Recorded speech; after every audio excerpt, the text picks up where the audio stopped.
What's up, hard-headed Sabos? fans? Welcome Here we are, in. episode 13.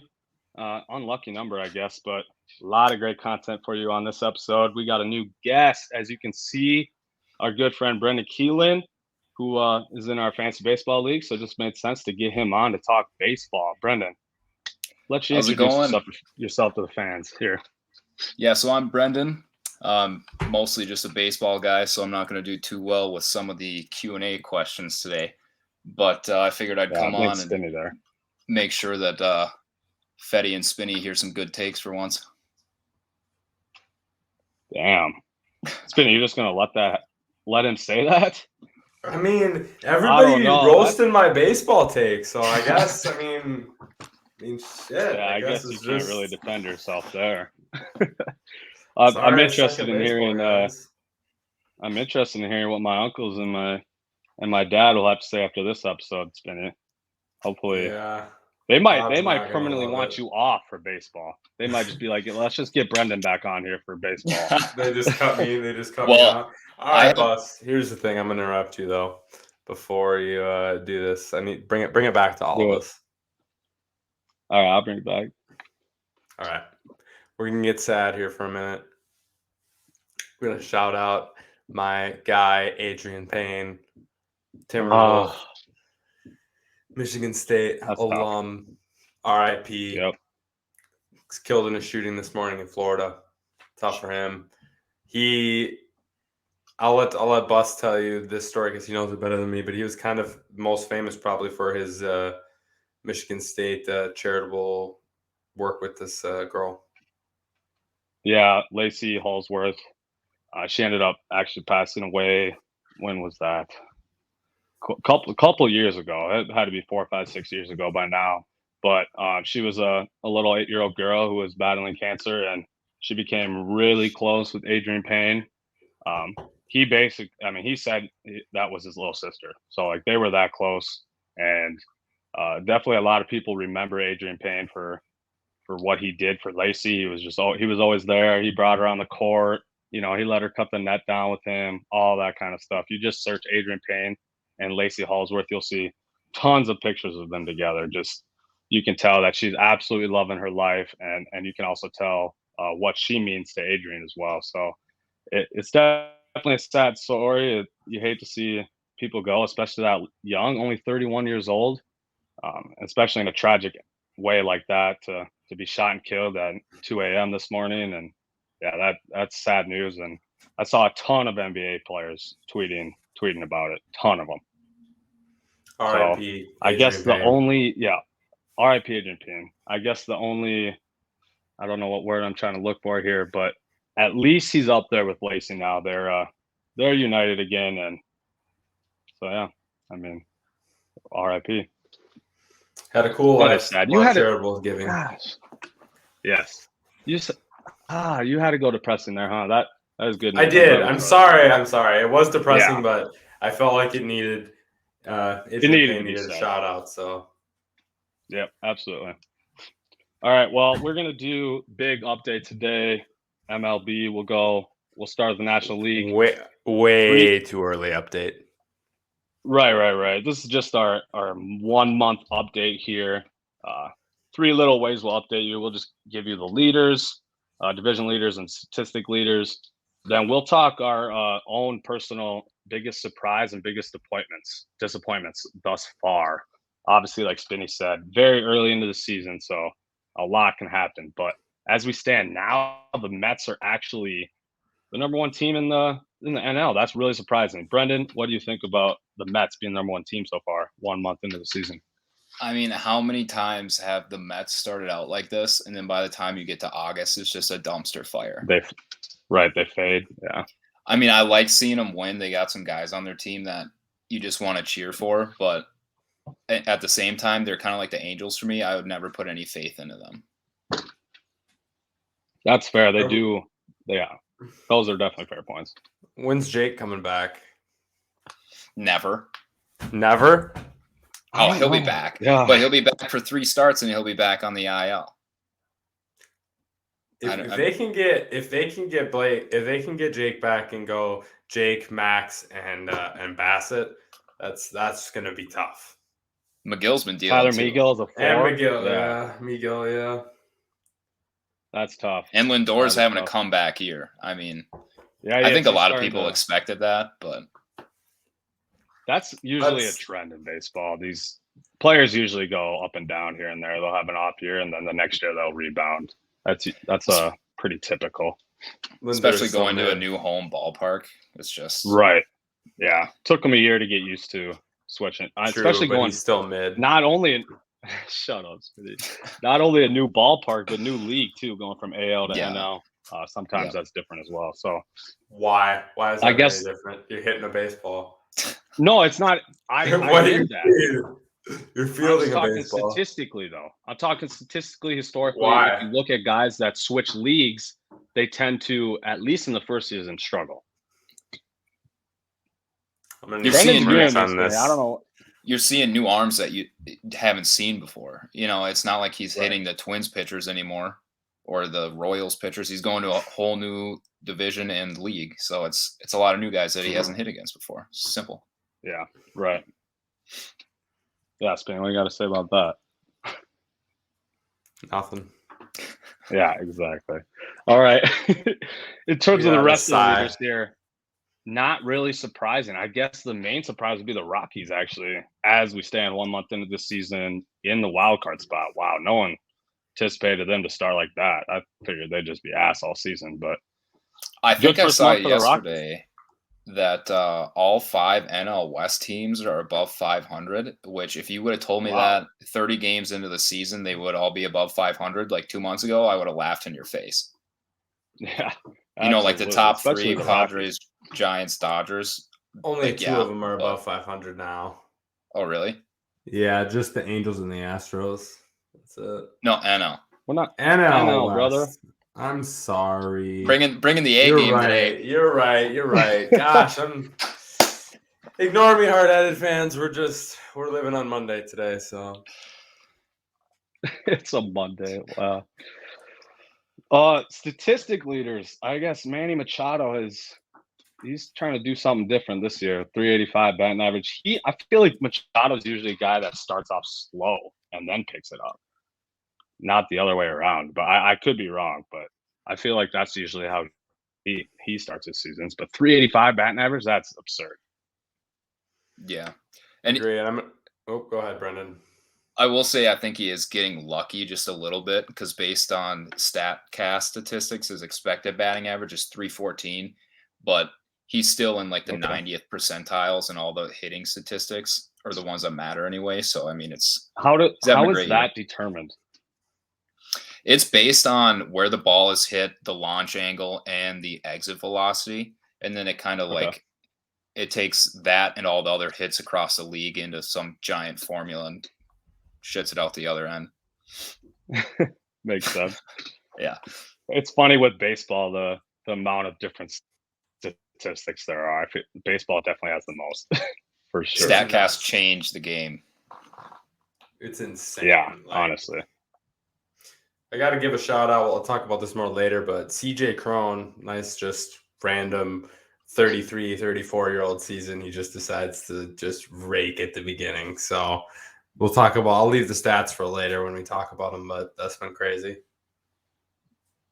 I also find it crazy that there's 8 pitchers with 4 wins in the NL. Like, a lot of guys are starting off hot. Spinny, didn't you say there's 3 on the Mets alone? Yeah, Bassett and Scherzer and Miguel all have 4 wins. And Miguel. So that's that's insane. 12 of their 20 wins have been decided by those 3 pitchers. So a lot of NL pitchers are definitely starting off hot. So we'll see which ones can maintain this success and which ones will start to fade. Hopefully it's not Pablo Lopez, who I will talk about next here on our surprises. But Brendan, we'll let you go first with Rowdy Tellez. Why has he been the biggest surprise to you in the NL? Has he been rowdy or what? He has been rowdy, and it's been pissing the pitchers off, man. Let me tell you, Rowdy's he's in the 100th percentile for expected weighted on base average, which is basically like expected average, but for on base percentage. For those who don't know, He's in the 100. Okay, you need to slow that. Give me that stat at a slower speed so I can catch up here. Because what was the stat even? Expected weighted on base average. So like how expected weighted on base average. Okay. Yeah. Okay. Baseball I hope you're as behind as me, listeners. Baseball nerds such as myself refer to that as ex-WOBA. Ex-WOBA? Man, I feel like I'm out and you're just like talking at a level that I can't understand. Honestly, I feel like I just have to make fun of you for talking over my head right now. He's also in the 100th percentile for expected slugging and the 88th percentile for expected batting average. And his whiff rate is like it's league average. So he's putting the ball in play and he's hitting it hard and it's working for him. God, I already forgot what I was gonna say, but Rowdy, he doesn't he already have like 20, almost 25 RBIs, something around there, I believe. 24 RBIs. Yeah, that's impressive for first month of this season, especially a guy like him who's never really blown up. I guess hasn't really been anything thus far in his career. Yeah, the Brewers are getting out of Rowdy what the Blue Jays were looking for sure. And Rowdy's still only like 26 years old too, right? Like this may be his coming out party. You may see more of this coming in years forward. Yeah, he's 27, so he's probably got a few good years ahead of him, right? If he can keep it up. Yeah, for sure. Yeah, he's definitely a big surprise this year, no doubt. Mine is just Pablo Lopez. Back on our MLB preview, I said that Sandy Alcantara would be the breakout player in the NL, and I guess I picked the wrong Marlins pitcher. At least 1 month into the season, Pablo Lopez, as you saw on the previous slide, leads MLB in ERA. One flat ERA through a whole month. He's 4-1, 0.89 WHIP. You know, he's only given up 5 total runs in 36 innings pitched. So just an unreal start to the season for Pablo Lopez. I even have the batting average written down here for opposing players. 186 batters are hitting against Pablo Lopez so far this year. Just 186.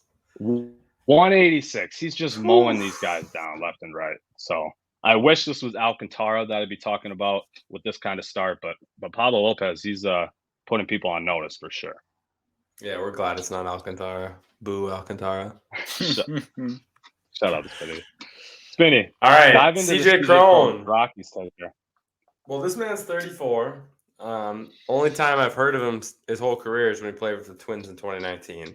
Never been much of a guy, but he's hitting .311 with 9 home runs and 24 RBIs so far this season. So he's absolutely been balling in the middle of the Rockies lineup, and he's a huge reason why the Rockies are good. Leads them in all 3 stats.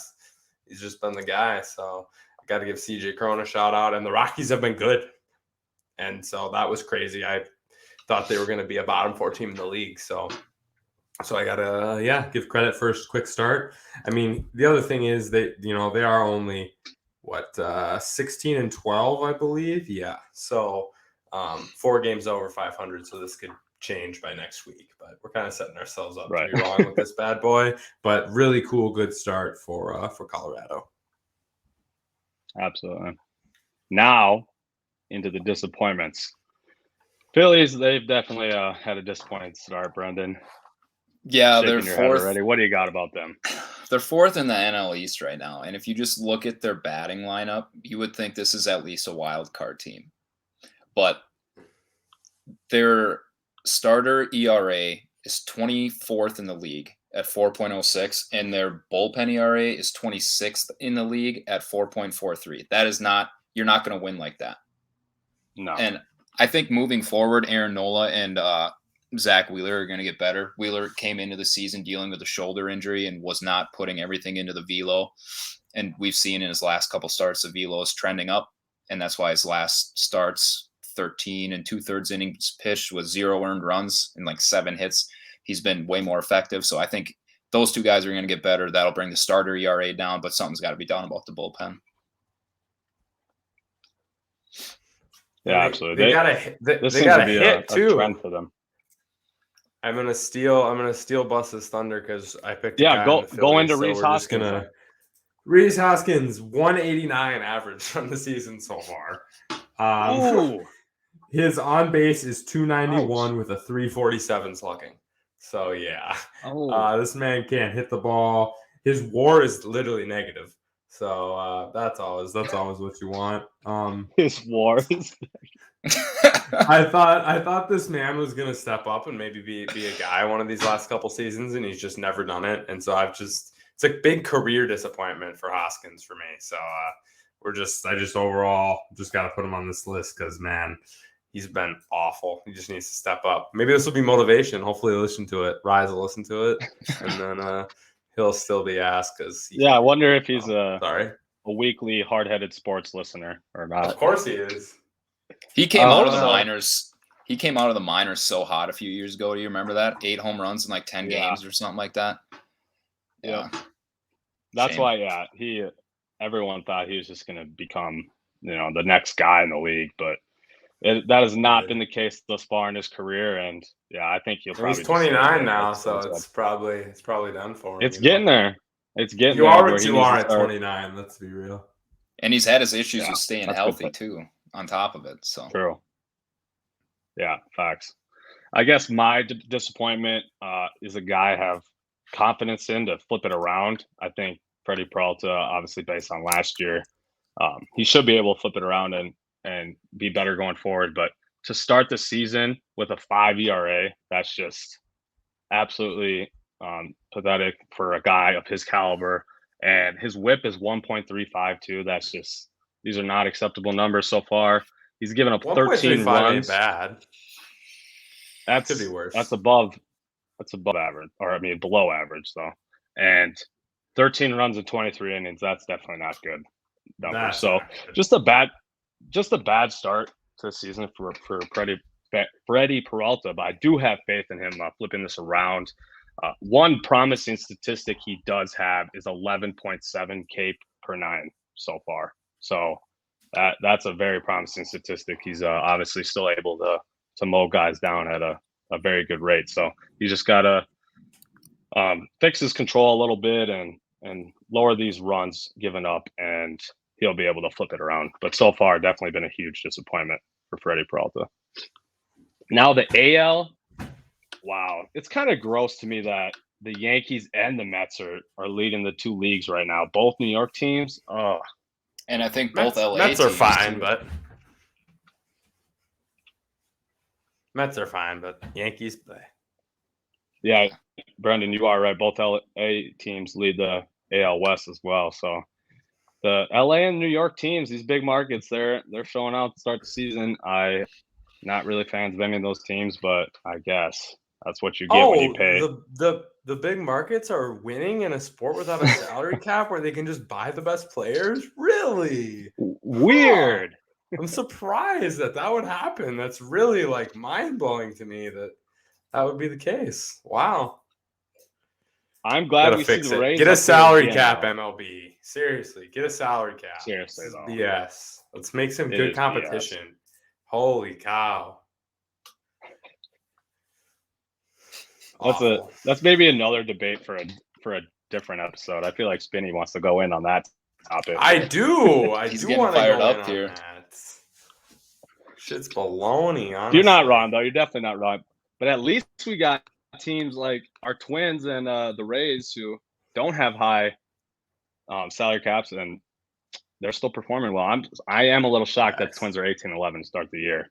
That I was not expecting that. But we've had some pitchers step up so far. Dylan Bundy, obviously, he's faded these last two starts, but he started off really well, and that helped us so far. So we'll dive a little more of our last 16 or something like that for us. 13 of our last 16 what? That we won? Something like that, yeah. Yeah, it's something along those lines, yeah. So hopefully we can keep that up. I don't see why not. The AL Central's terrible. Literally. White Sox only team that are really in it, I think, for the long haul. But yeah, I don't see the Guardians sticking it out at second place. It's going to be Twins and White Sox at the top. I mean, if Jose keeps having more RBIs than games played, then he might stand a chance. So that's something. So let's jump into that. A little batting leaders, huh? 364 Taylor Ward. I've honestly never even heard of this man until this year. So facts. I guess amazing start for him. He is was he an outfielder, right, for the Angels? I believe he's an outfielder. So yes, sir. I guess he's definitely a key reason why they're starting 1911. But also Trout. I mean, let's knock on wood here. Hopefully he can stay healthy all season. But obviously through 30 games, he has been. So, and he's been balling out. Who has him in our fantasy league again? I was just going to say that. Hell of a story here, fans. We messed up our offline draft, and we. This was a me and Bus mess up. Me and Bus. This was 100% of the blame. Brendan has no blame. None of our other league members have any blame. 50-50, me and Spinny here. Spinny kept Jose Ramirez in the first round. I forgot to write it down. And so Spinny made another draft pick in the first round, who was Mike Trout. We didn't know what to do about that situation, so we just have Mike Trout as a free agent in our league for the whole entire season. So we just have to look at Mike Trout sitting there averaging like 4 fantasy points a game, hitting above 300. Yeah, not good. Not good.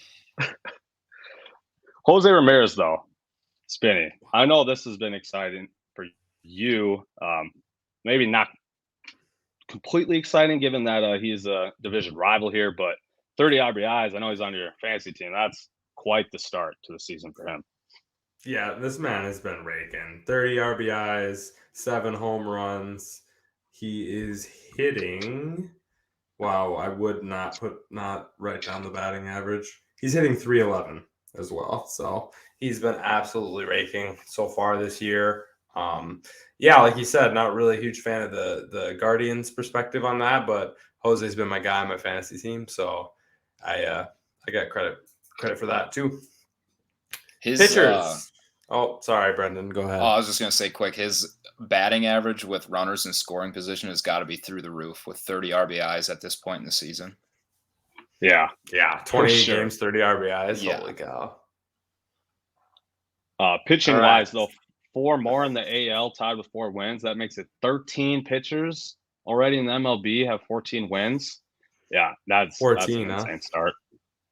13. Did I say 14? No, you said 14 wins instead of 4 wins. I just had to call you out. 4 wins. Sorry. Whatever. I'm in my rap mood today, so I gotta be a rat on the pod for everyone, just so the hard-headed fans can see it. You know. My true colors got to come out sometimes. A couple of these pitchers that have 4 wins are relievers, but still, that's pretty impressive that there's that many with 4 wins already. And Logan Gilbert, unreal start, 1.35 ERA. I'll dive into him a little more as he was my surprise. But Brendan, Justin Verlander here, he obviously has been an elite player, but so why is this surprising to you? His start to the season? Well, he's in his age 39 season, and he hadn't pitched in a regular season game since 2020, and that was before the crackdown on the sticky stuff. So between all those things, coming off Tommy John at that age, crackdown on the sticky stuff, nobody really knew how he was going to do, but he's vintage Verlander right now, 1.93 ERA. He's rocking a 8.5 K per 9, which is, still pretty good at his age. So it surprised me. Yeah, those are good points there. Definitely a sub 2 ERA and 39 years old coming off Tommy John. Yeah, that's crazy that he's still able to do what he does. He's definitely one of the greatest pitchers of our generation, no doubt about it. I would say for sure. Him and Scherzer probably would be 1 and 2, just off the top of my head without doing any research. I'd say probably those 2. I think him, Scherzer, and Kershaw are like an automatic 3. Right, those would be the 3. Yeah. So are we forgetting about Jake DeGrom, or we're just leaving him off, or what? I don't think he's done it. He has enough years. The best ability is availability, Spinny. Oh my gosh. Facts. He's pulling that out on you. It's facts, though. Oh, sorry. I just had especially to throw in baseball off there for a little bit. Well, tell him he's wrong. It's like we just talked about. Baseball regular season games don't matter. They matter the least of any of the sports. Come on, availability matters the least in the majors. Come on. Are you just basing that off of a lot of games, or? Yes, I'm basing that off how much the regular season matters in baseball, which is the least of all the professional leagues. Baseball is a sample size sport, though, and that gets put into perspective when you look at Hall of Fame inductees. Yeah, you're right. You're not wrong. But anyone and their brother can get into the Baseball Hall of Fame anyway, so it doesn't. The guy who invented the curveball got inducted just for that. So. Yeah, I wish I was kidding.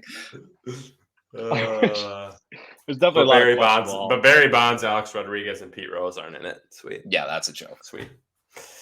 All right. Don't even get me started about Pete Rose. Wow. Logan Gilbert instead.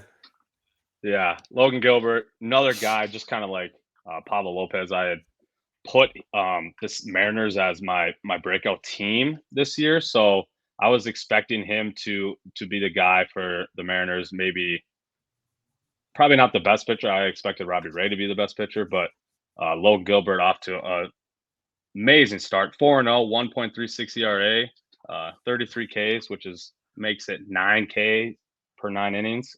Those are good stats there. He does have a 1.09 whip, so I was a little surprised to have that low of an ERA and not be sub 1 whip, but obviously pretty close to 1 flat ERA. That's obviously still good and slightly above league average. So he's doing very well so far, and batters are hitting 207 against him thus far this season. So not quite as good as Pablo Lopez in that regard, but still just an unreal start to the season for Logan Gilbert. Agreed. The Guardians. Well, I thought the Guardians were going to be bad, so that's kind of what I'm basing it off of. They're only 14-14. They went 500 to start, but I felt like with their rotation and their lineup, it was going to be some sketchy goings for them this season. But they've had some big randoms that have done well. Miles Straw hitting 270. Framil Reyes has 3 home runs, and then Stephen Kwan, guy random out of nowhere, just been an absolute G this year so far. Another fantasy pickup for me. Let's go. And then Jose obviously leading the way and putting everybody in as well. And Bieber's been pretty solid himself. Obviously has a lot of earned runs, but those were at a couple starts at the beginning, and then he's came on a little stronger here as we've gone. Do you happen to have his stat line on hand? Or no? It's not. No worries if not. He has a 4.13 ERA, but only a 1.17 WHIP and 9.5 Ks per 9. See that's so he must just be giving up dingers then, essentially. Yeah, the Blue Jays just rocked him. Yeah, he got rocked a couple times, but he's been because that whip is almost the same as Logan Gilbert's, and the ERA is like 3 difference. So yeah, so it's crazy, but overall, I think they have been above where at least I thought they would be as far. So they've been that was a surprise for me. Yeah, I agree. Even 14-14, like you said, that's not the greatest, but I'm with you there that I thought they would have an even worse record at this point.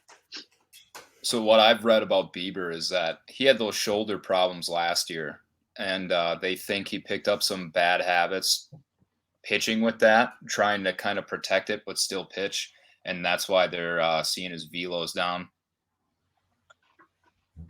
Do you know how much it is down by chance or no?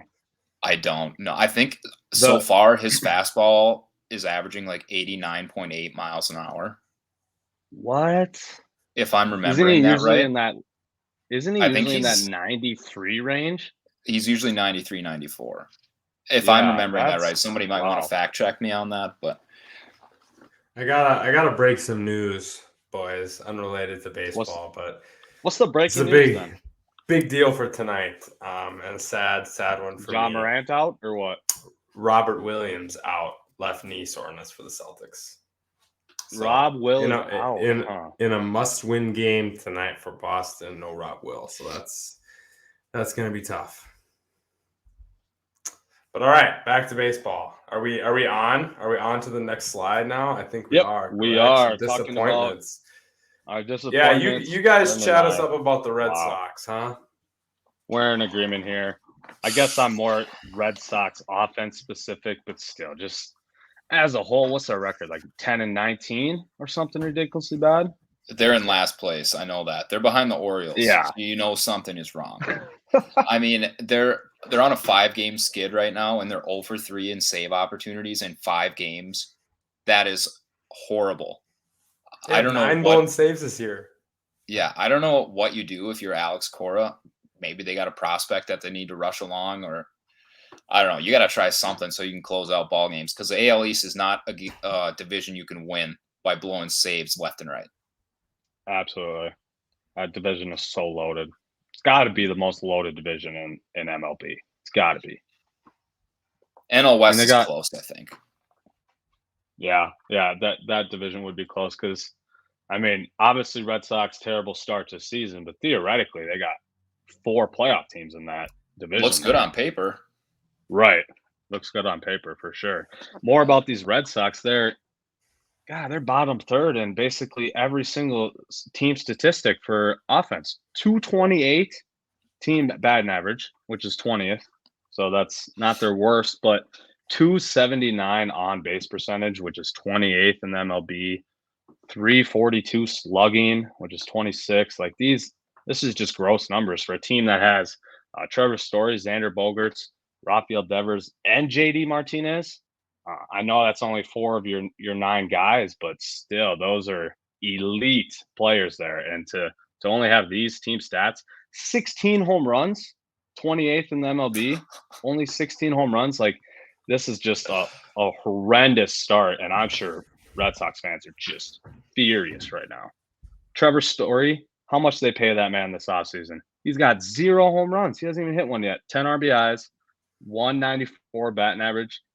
Listen to this. Oh my God, I don't even want to say it. It's so gross.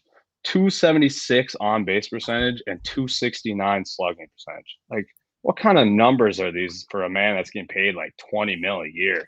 Oh. Do they have his K percentage there, boss? Oh, I didn't write it down, but okay, sorry. kind of worried about the K percentage. It's a lot. You got you have anything else you want to say about this absolutely pathetic start by the Red Sox, Brendan? No, just talking about him is kind of making me angry, and I don't even like him. Right. Exactly. I don't even like him. That's the worst part about it, is that just this is making me angry when it shouldn't. Yeah. You'd rather have a team you like be really bad than a team you don't like? Oof. I think it's just a managerial thing, honestly. Yeah. But you think Cora's bad? I don't think he's very good. Interesting. I think he's below average, I would say. Yeah.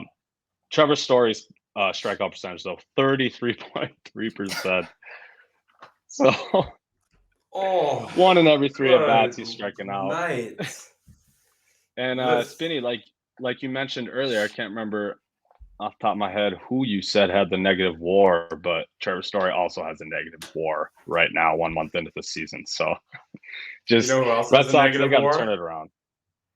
You know who else is a negative WAR? Who? Jose Barrios has a negative WAR. All right. And that is why he's my biggest disappointment. He's the 3rd best pitcher on his team. He's not even a top 2 pitcher on his team. He's getting outpitched by Manoah and Gausman. He has an ERA of 5.34 with a 1.64 whip and a negative 0.4 WAR. Ks per 9 at 6.3. And he's given up 17 earned runs in 28 innings.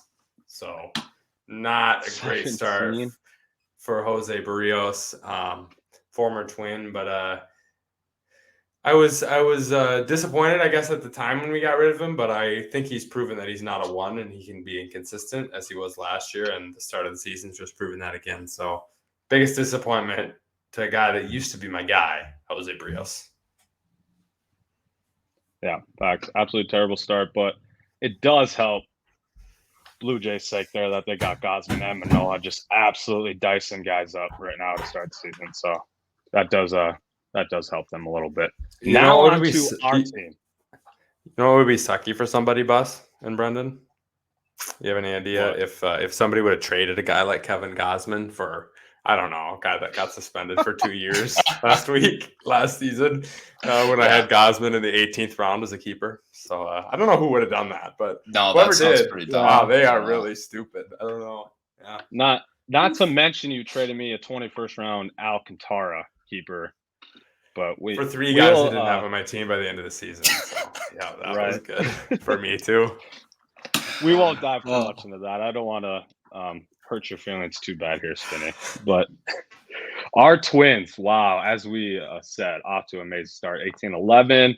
As you see, our home and away split. We not very good on the road, but as expected, we are good at home. And our batting leaders, as you see there, Trevor Larnach. I based this off of at least 50 at bats. So that's why Trevor Larnach would be our batting average leader. Buxton has 9 home runs, and he also has 17 RBIs. Now I'm drawing a blank on who the other guy is that has 17 RBIs. Probably Polanco, I'd imagine. All the pitching stats, though, that's all Joe Ryan. So Dylan Bundy has 3 wins right now, and so does Joe Ryan.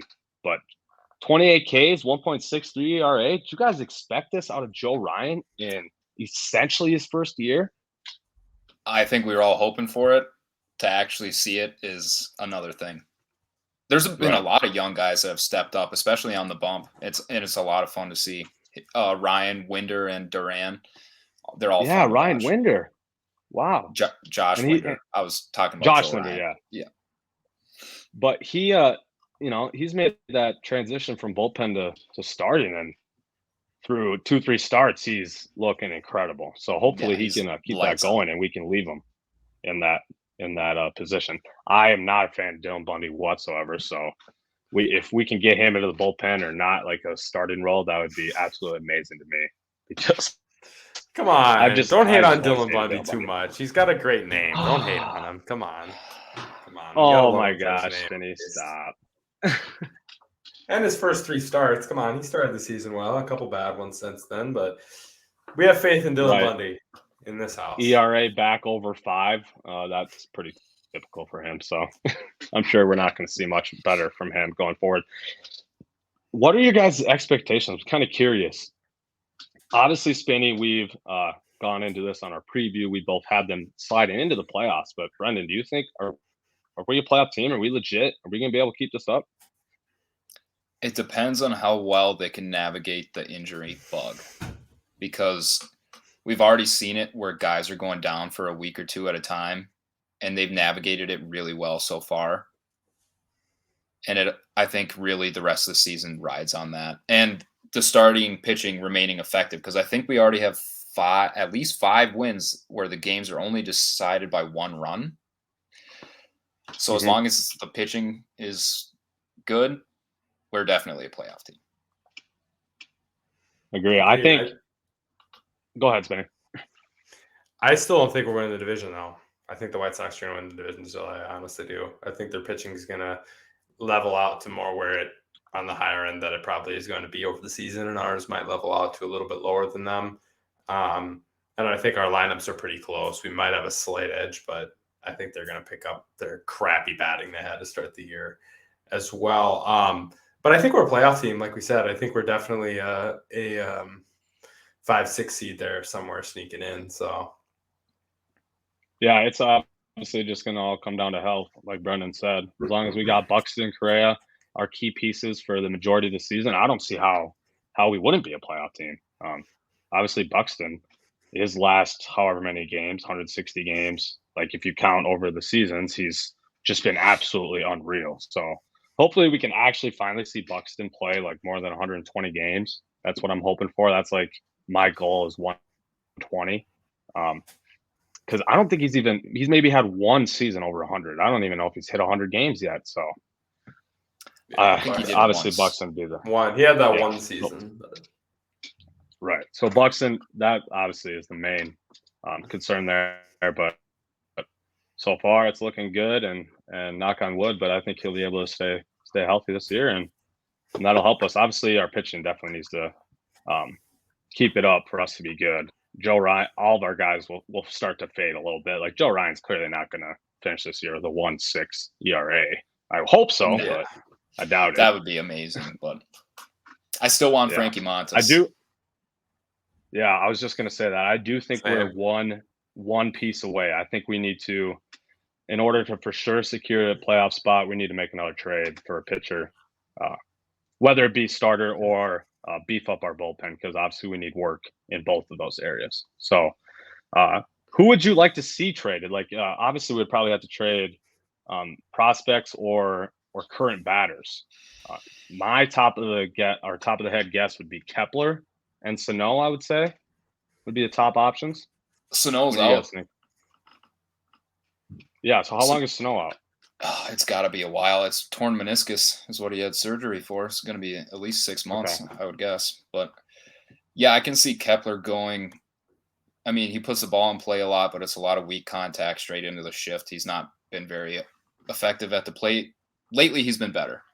But I could see him going. I could honestly see Polanco going because I can see them wanting to bring Royce up and sticking Royce at second base. And I wouldn't hate that move, to be honest with you, if we get something good in return. So if Polanco can fetch a good price like Monson, like Frankie or something like that, I could be persuaded, but he's our third best bat, so I don't love getting rid of him either on the same token. Yeah. All right. Well, what else? We got anything else to add, boys? No, I don't think so. I think that's all we got for our MLB update so far. 1 month into the season. Stay tuned. Obviously, MLB is a sport where there's lots of waves here. Players and teams go on good stretches and terrible stretches. So I'm sure a month from now, all of our surprises and disappointments will be completely different people. So at least I hope so, especially Freddie Peralta. He better be able to turn that thing around. Wow, here it is. The segment I know Brendan has been waiting weeks to talk about, most overrated player of all time. Wow, we've been texting about this, Brendan and I, for quite some time, and he literally said this is all he needs to talk about on the pod, at least this topic. So we're finally here, Brendan. I'm going to let you go. I guess before we start this, I do want to preface this segment by saying these guys are all obviously good players. We're not saying they're terrible. We're not trying to say that. I mean, look at the names we got on this list here. We're not trying to say these guys aren't good players, but they're overhyped, they're overrated for a lot of key reasons. So, Brendan, what do you got about Derek Jeter, who many consider to possibly be the greatest shortstop of all time? Yeah, and I want to refute what you just said. I am saying that Derek Jeter sucked at shortstop. He was a great hitter. We'll go over some of his hitting stats real quick. 310 batting average. Sucked in the field. That term. Sucked. He sucked in the field, Spinny. Okay, 310. So he was below average in the field. Below. I am going to get to that. I just got to check you. I got to check your privilege a little bit there, Brendan. Wait. So. Okay, so 310 batting average, 122 OPS plus across his career. And if you don't know what OPS plus is, it just averages the on base plus slugging across the league, and then it ranks you. It averages 100, so 120 is his OPS was 20% better than the league average. So he was a solid hitter at the plate. But here's some defensive stats for you, Spinny. The average defensive WAR of a Hall of Fame shortstop is 20.15. Derek Jeter's is negative 9.4. Derek Jeter has a. Can you give me that stat again, Brendan? Derek Jeter's career defensive WAR is negative 9.4. So he has a negative career defensive WAR. That's what you're telling me. Okay. Yes. So an average shortstop would have won the Yankees 9 more games over the course of his career. And 9 more games over the course of his career? Yes, but the Hall of Fame average is positive 20. So the average Hall of Fame shortstop was 3 times better than Derek Jeter defensively. Can I counter this argument before you move on? Go ahead. Okay. Is shortstop, is it or is it not a defense or a position that has mainly been dominated by great defenders throughout the history of the league?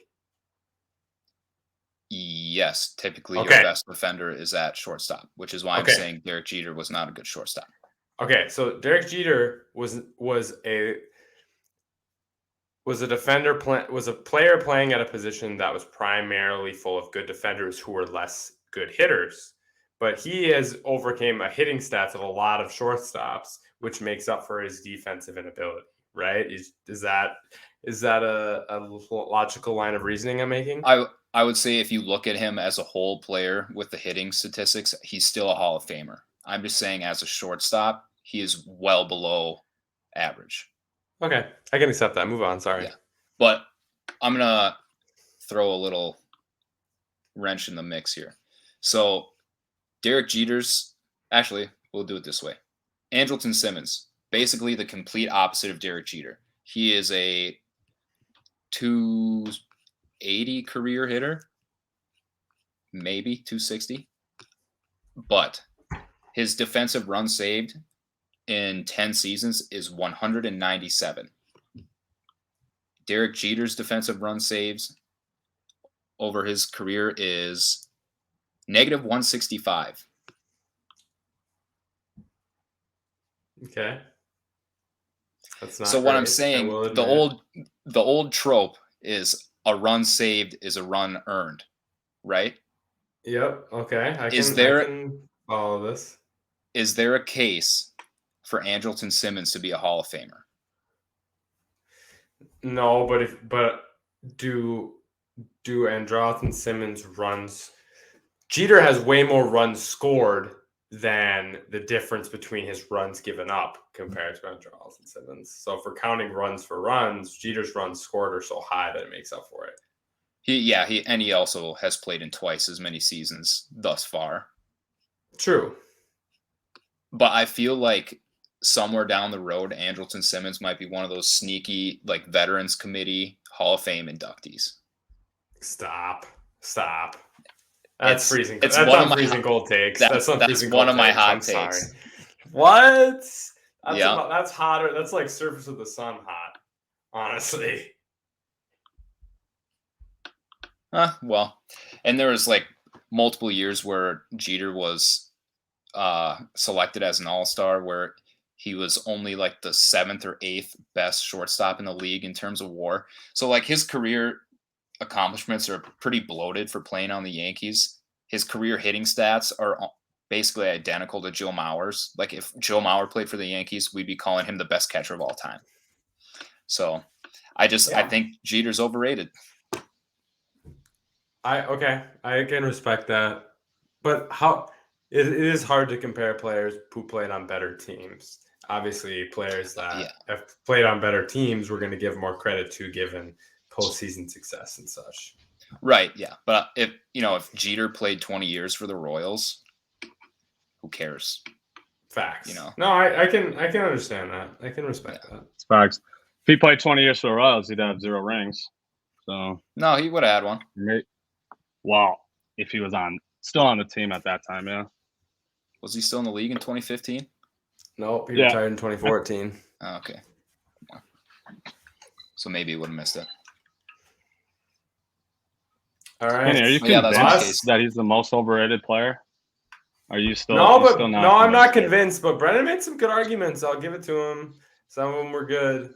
I'm a Derek Jeter stan, even though I hate the Yankees. So I gotta admit I'm biased. But we're good arguments. Good arguments. I will admit.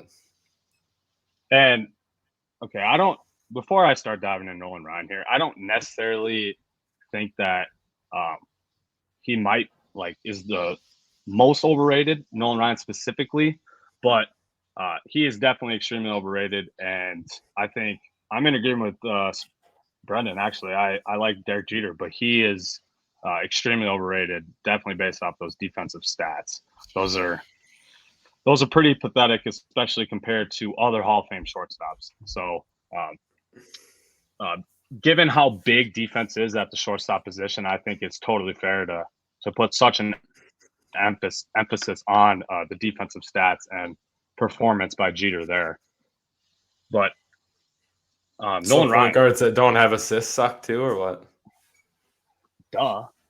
That's what you're saying. That's what You can have different style players at traditionally defensive positions. Come on. What, we're saying Dame Lillard he scores too much, or what? He's a point guard that scores too much. Jeter was a shortstop that hit too much, or what? You just said 0 assists, though. Dame at least averaged 6. No, I said point guards that are. Did I say 0 assists? I'm sorry, I didn't mean 0 assists. You did, but you're exaggerating, I'm sure. Point guards that are more score first than assist first. I'm just saying that. Okay, I get what you're saying. Yes, but I also I get what you're saying. Brendan's arguments on Derek Jeter. I just have to defend my guy, low-key. Listen, if he played second base, I'd probably call him a GOAT, but no. Really? Interesting. That is interesting. Nolan Ryan, 27 seasons. Did you boys know in 27 years this man did not win one single Cy Young award? There's plenty of people that believe that Nolan Ryan, I'm sure my dad might be one of them, is the top 5 pitcher of all time. There's just no way. You got to have a Cy Young if you're going to be a top 5 pitcher, especially pitching 27 seasons. And of course, I didn't go back and look at all of his individual seasons. I'm sure there were some where he got snubbed, where he should have maybe won. So I'm not saying that, but still, to not win one single Cy Young in 27 years, that's a big point of mine. And another point would be his overall win percentage. It's only .524. His record's .324 and .292 over his career. So not very even good in the win-loss column.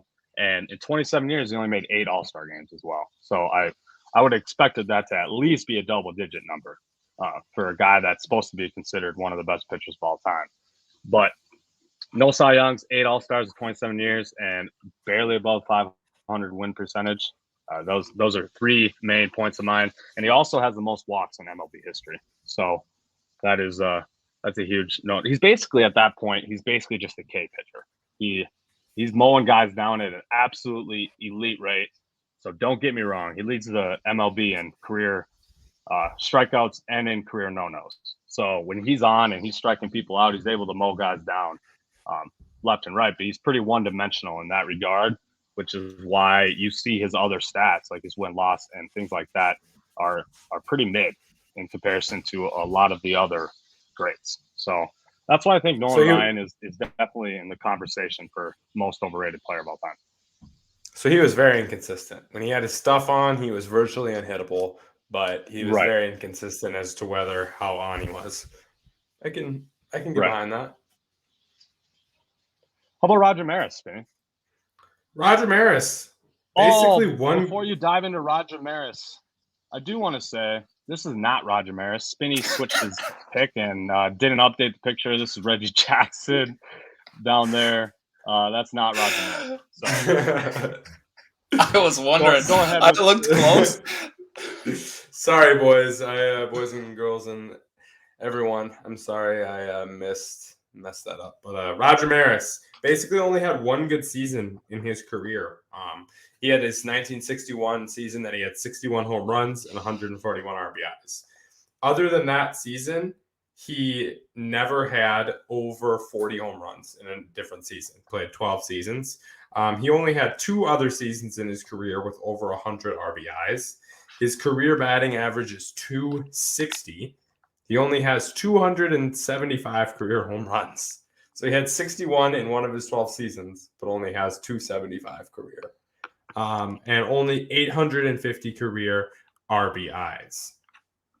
So Roger Maris, I just feel like he's a guy that a lot of people think is, one of those top GOAT type players. And I don't think he is. I think he's overrated. I think his one really good statistical season kind of overweighs what he actually was as a player. So that's why I went to Roger Maris, most overrated player. I agree, Spinny. I think the single season home run record, beating Babe Ruth's record was really the only thing that cemented his legacy. And I will say baseball is a record sport like that. So that is something that is big and important, especially he held it, for 37 years or whatever. So that's obviously something. That's obviously something, but to have him as high as some people have him, I think is quite the stretch. Another Yankee. Good points. I like it. Another Yankee. Wow. All right, you know what time it is, boys? Spinny, you know what time it is? Trivia. Oh my God, your little dance moves, man. They always get boo-doo, boo-doo, boo-doo, boo-doo, boo-doo, boo-doo. Yeah, Trivia. we're Should that be our new trivia song or what? We're gonna make Spinny create a trivia beat by himself. Okay. So yeah, look forward to that. So all you guys have to listen to my crappy humming the rest of our episodes. You know what I just thought about, Spinny? You have not paid up on your March Madness bet. I just randomly thought of that. Get your ass in a Kansas shirt right now and sing the Kansas school song or something. No. You need to pay up on this bet. So next episode, fans, I'm making Spinny pay up on that bet. It's been weeks. I can't believe I just thought of that now. Anyways, I honestly trivia. forgot about that as well. Right. Stuff for me. Exactly. Trivia though, Brendan, let's let you go first. You can ask Spinny and I your questions. We'll answer. I'll keep track of our scoring here on my notes. Alrighty. So we'll start with the easy question. Which Hall of Fame shortstop has the lowest defensive WAR? I want to hear you say Derek Jeter? Derek Jeter, final answer. Yep. Final answer. That is correct. Once. Did you want me to do all my questions at once, boss? No. Yeah, Spinny, we'll do one at a time or what? Yeah. Okay. You want me to go now, boss? I'll go. Yeah, I'll go let ahead. Bus go last because he sucks. This is the easy question. Easy. Which athlete had his number 99 jersey retired by the entire NHL in 1999?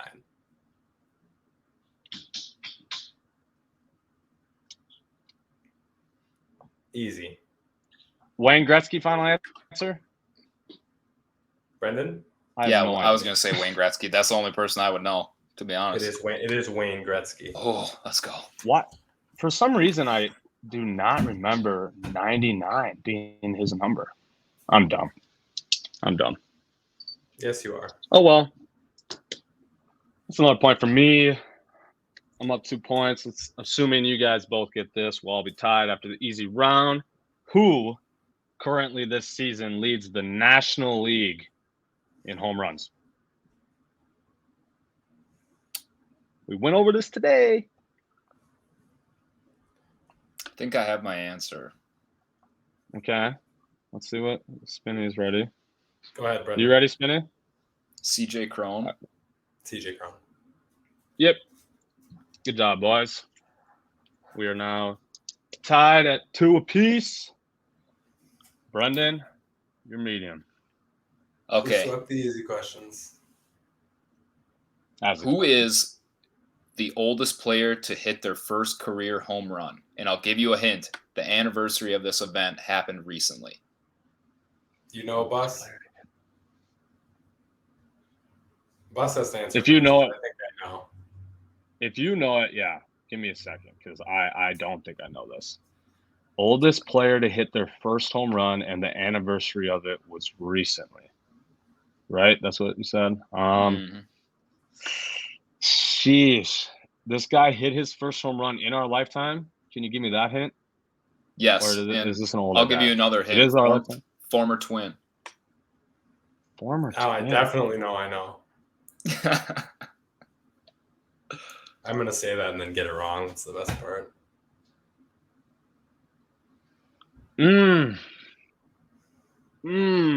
just going to go Toy Hunter. I don't think it's right. Final answer. Bartolo Colon, final answer.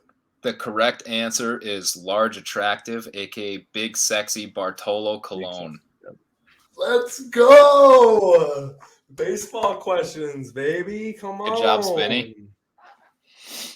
No. All right. Medium question. Damn it. Which rookie quarterback started all 16 games for the Dolphins in 2012?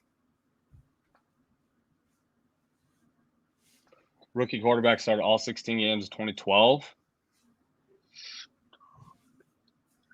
I might actually know this. A name just popped in my head.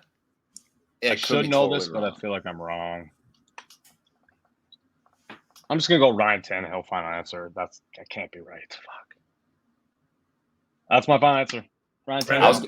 I was gonna say Colt McCoy. You going with it? Don't. Yeah. It's Ryan. I don't know. No. Oh well. I don't remember that. It's like that, Spinny. Very well. I'm tied up. I suppose because I don't think you guys are getting this one. My medium question: only player to win the MLB MVP in both leagues. Oh, I know this. I know it too. God.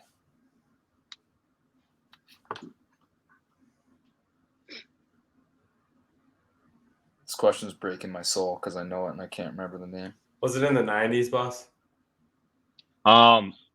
I guess I don't have the years written down, to be honest.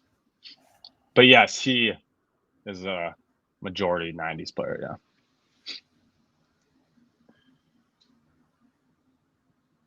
yeah. This irritates me that Spinny probably knows this.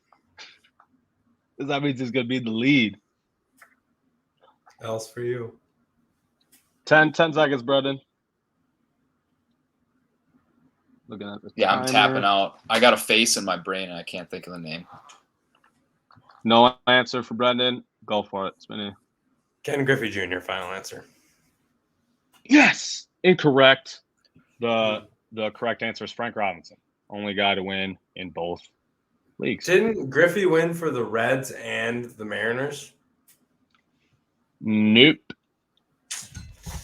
All right, boss. That was not who I was thinking of. Based on MLB MVP Wikipedia page, Frank Robinson is the only guy to win in both leagues. All right, ready your for hard my question, Brendan? Okay. Which defensive play has only happened 15 times since 1900 in the MLB? Defensive play. 15? Mm-hmm. This might not be it, but Since 1900, defensive play.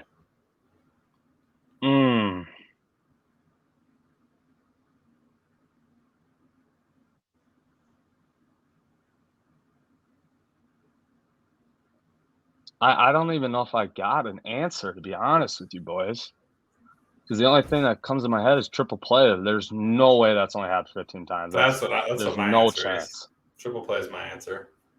All right, I'm just going to go with that too, even though I know it's wrong. So you guys are both pretty close. It's the unassisted triple play. There it is. Half that makes sense. That makes more sense. Sure, we'll take the half point. Sense. Even though friggin' that one's pretty hard. I mean, I never would have guessed that if you guys asked. All right, my final hard question is: which 19-year-old became the youngest man to win the U.S. Open tennis title? U.S. Open? Youngest person to win the U.S. Open. Youngest U.S. Open champ. This is lifetime or no? Nope. And this is probably a top 5 tennis player of all time, I would say. I've got it down to 2 guys. I don't know which one's right, but. Okay. So not our lifetime. I got 2 names that pop in my head. Okay. I'm going to go. That's what you said, right? Not in our lifetime? Not in our lifetime. Oh, my God. Okay. I'm going to go. I really don't know if this is right, but this is one of the only old guys I can think of. Might even butcher his last name. Pete Sampras.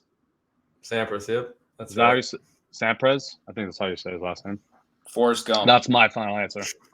Forrest Gump. I swear I'm in a stinking time warp. Pete Sampras is right. I was right? Yeah. It's I thought you were going to say Agassi. The only old tennis player that came to my head, pretty much. Wow.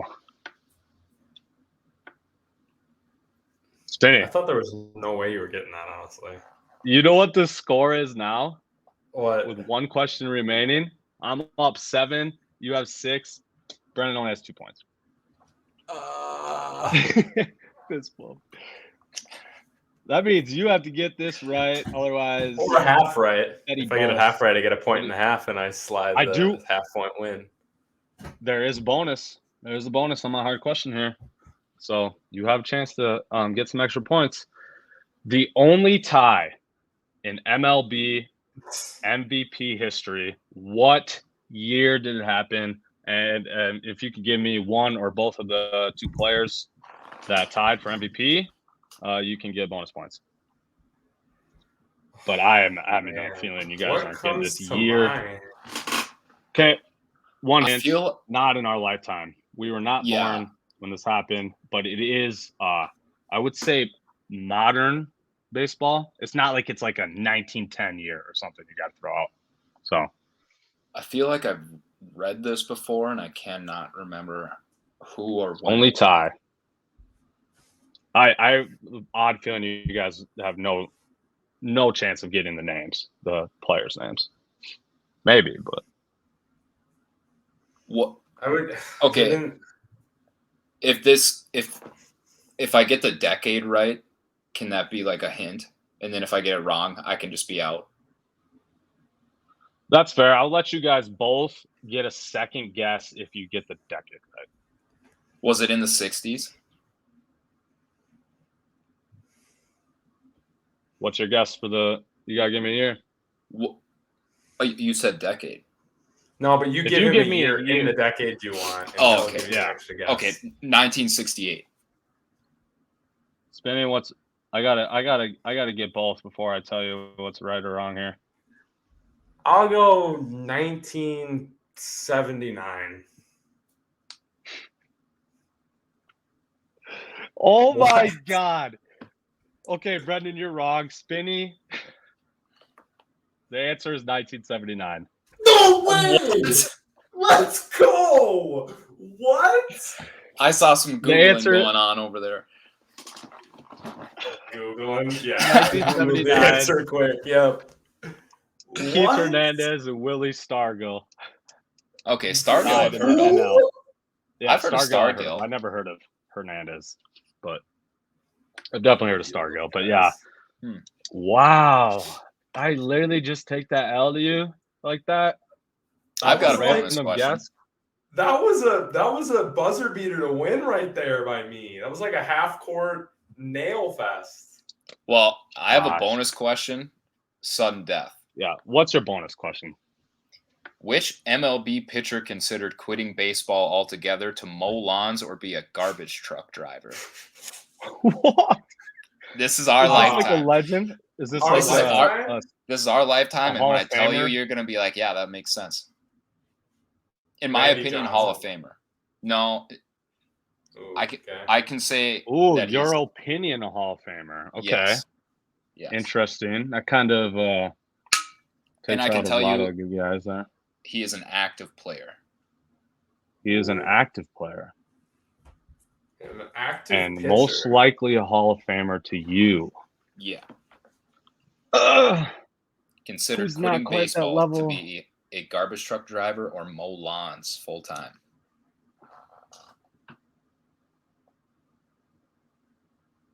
I'm gonna go. This pitcher also asked his franchise if he could remain in the minors because he had more fun there. Oh my gosh! What?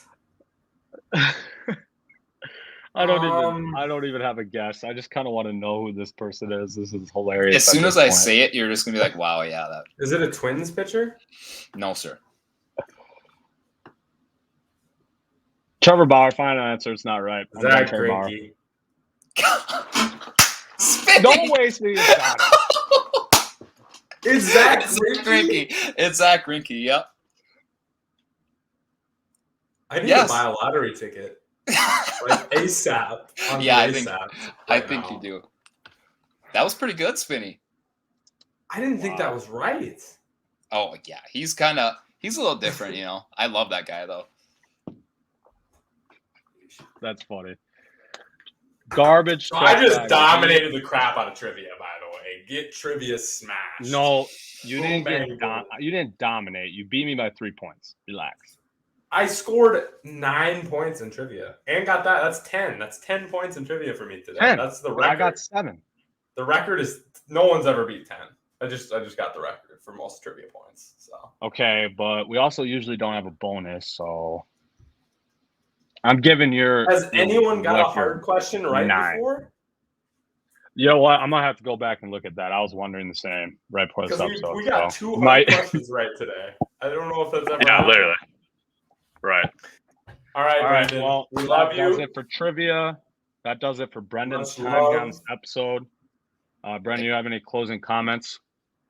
No, not really. Thanks for having me. I had fun. Yeah, we had a lot of fun talking with you, and hopefully we can get you back on here this summer when it's just baseball going on. We'll get you back on in the dog days, and we'll argue Derek Jeter again. Yeah, when the Mets are 2 games below 500 and the dream is ending. Yeah. Oh gosh. Yeah, most likely. And Buxton's on the 60-day DL. Hopefully, don't say hopefully that. For the Yankees too. Hopefully their season starts collapsing here too. I hope so. Thanks, all right, Brendan. Thank you. All right. See you, Brendan. Now, our next topic will be UFC 274. We got another guest joining us for this segment, our UFC savant, Brett Van Maasdam, back on the pod. We get you back on for UFC 274.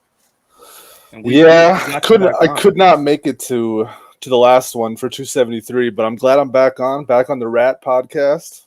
So rats are in the trap on this podcast. Yes, sir. Absolutely. Sure. So UFC 274, we're going to talk the 3 main fights. In our eyes, the 3 main fights.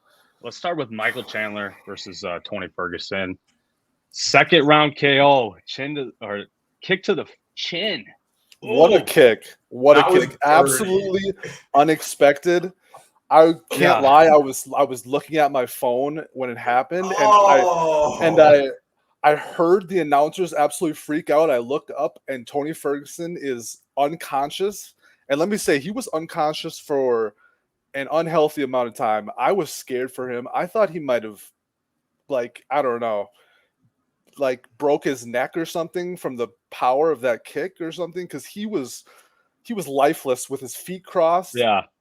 Eyes rolled back in his head for, it had to have been a minute and a half. It was just an unhealthy amount of time. It was crazy. He's got to have some permanent brain damage from that kick. He was the only one from the event that got sent to the hospital. So, yeah. Which, understandably, after that, I mean, understandably, right. After the fight too, I don't know if you guys saw that. McGregor was tweeting some stuff during that fight, and after the fight, Tony is calling out both Dustin Poirier and Conor McGregor. What do you guys think? Do you guys see that or no? Tony or Chandler? Who'd you say? Tony was calling out Poirier and McGregor because during the fight, McGregor was kind of tweeting dumb stuff and was kind of roasting Tony as usual. Yeah, and same with Poirier. So Poirier said something about how neither of these two are better than me and blah blah blah or something like that. So he called out both of those guys. Is it possible we see Tony Ferguson fight Dustin Poirier or Conor McGregor here in the future? I think we get Michael Chandler and Conor McGregor. I think that is possible. I think that is the matchup for sure. But Conor McGregor is still recovering from his broken leg. You know, he's not going to be ready for at least another couple months. So all these people calling out Conor, I mean, it's just he's not going to be ready. It's a money grab. Conor, when Oliveira at the end of the fight called out Conor, I thought that was pretty dumb. There's no shot that McGregor can beat Oliveira. I don't think McGregor wins against Poirier. I don't think McGregor wins against Chandler. I think McGregor's pretty much washed, to be honest. Yeah, all those guys just want him because it's a guaranteed millions and millions and millions of dollars fighting him. So I think that's the, and it's like the superstardom fight thing, So like that's the Conor McGregor draw, I think. I think Michael Chandler's working his way up to that level, though. If he keeps on, on entertaining like the way he is. Mm-hmm. I love Michael Chandler. His interview afterward was hilarious. He's a pretty like not like he's not a call people out type of guy. He's more just like, even after the fight, he was talking about how much he respected Tony and like everyone else. I mean, you have to respect Tony. Tony is a legend in the lightweight division. The lightweight division would not be where it's at without Tony Ferguson. Tony Ferguson was the boogeyman for the longest time. And I feel that's literally word for word what Michael Chandler said. Basically, it was that you got to respect Tony Ferguson because he was the boogeyman. Like that's literally like word for word what he said. And I think Tony was at his prime 2 years ago, and he never knew it. And it's sad to see now. I don't think he fights Poirier or McGregor. I think he fights maybe. I mean, he's going to drop down to maybe below top 10 in the rankings. I don't think he deserves. Right. I mean, what was he, 7? I think he was going 7. in. Yep. Yeah. Yep. I think he fights some good up and comer to make it at least interesting because people are going to still want to watch Tony Ferguson fight. Right. And he's he what, looked 38 good. now? Did he not? He looked good in the first round. He looked decent overall, but yeah, he got caught. Yeah. I mean, anybody can get caught. Literally. Yeah. So. It's the nature of the sport. One more if thing you guys I did want to add seen, about this was... Oh, go ahead, Bus. I was just going to say, if you guys out there haven't watched this fight or haven't seen the kick itself, you got to go watch it, especially the slow-mo. Just, oh my God, I can't even imagine being kicked in the face. His soul like left that. his body. Oh. Yeah, literally. But, what are you going to ask, Spinny? Did I make you lose your train of thought now? I did. No. You did. I'm sorry. It's okay, though. All right. No worries.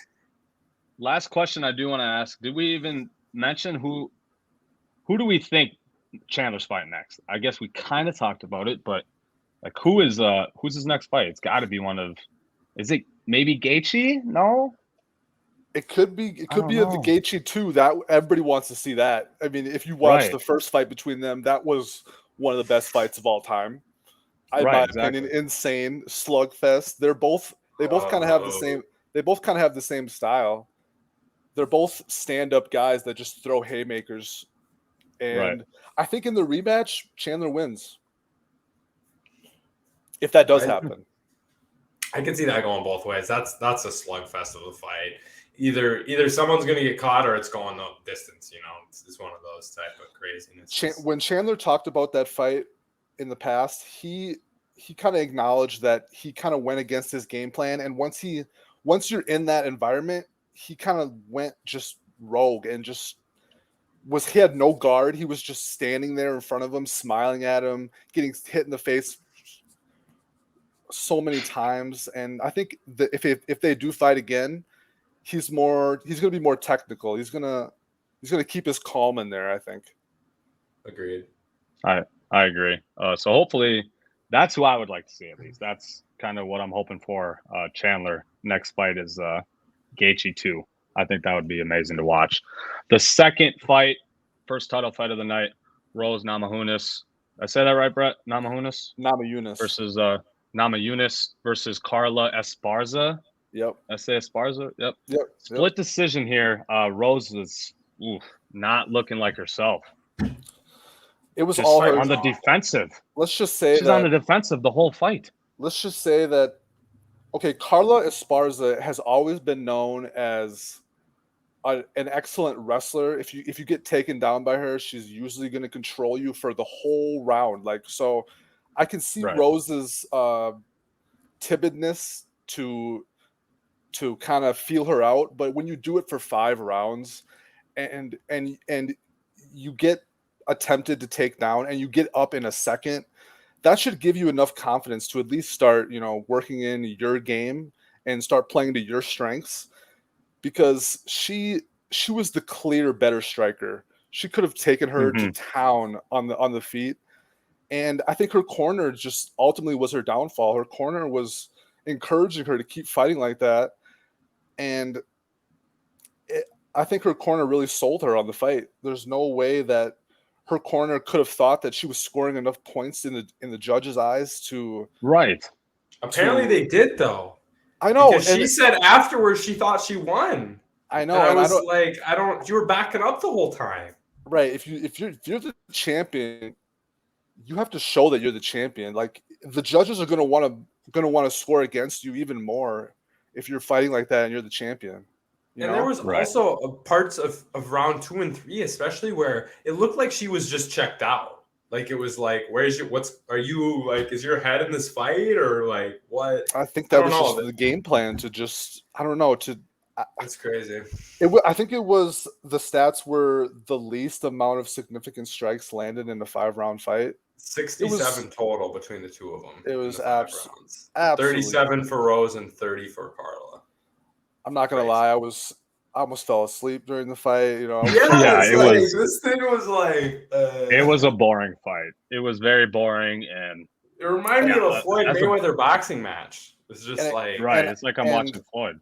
And I don't think Rose gets the rematch for that fight until that belt either changes hands or aspires the fights a couple more times, because nobody wants to see the rematch. There's no way Dana White makes that matchup. Right. I agree. So I think Rose just shot herself in the foot.